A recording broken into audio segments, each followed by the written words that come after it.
কেউ বিজেপি হয়ে যায় না। সেটা আমি বহুবার আমার ভাষণে বলেছি যে রাবণও মা সীতাকে হরণ করার জন্য গেরুয়াই পড়েছে। মা সীতা ভুল করেছিল তাকে সাধু সন্ন্যাসী ভেবে, সেরকম গেরুয়া পড়ে কেউ করলেও কেউ বিজেপি হয়।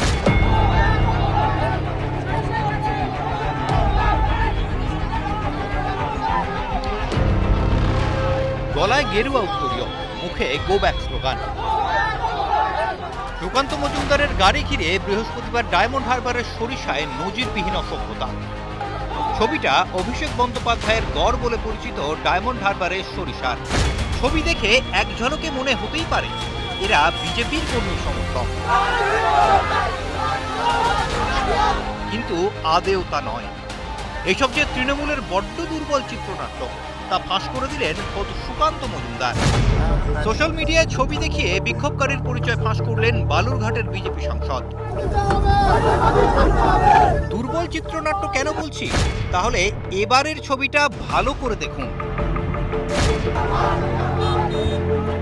কি বুঝলেন? কিছু মিল পেলেন কি? হ্যাঁ, ঠিকই ধরেছেন। যার নেতৃত্বে এই অসভ্যতা তিনি আসলে একজন সক্রিয় তৃণমূল কর্মী। মানে গেরুয়া উত্তরীয় পরে এরা সকলেই নকল বিজেপির কর্মী।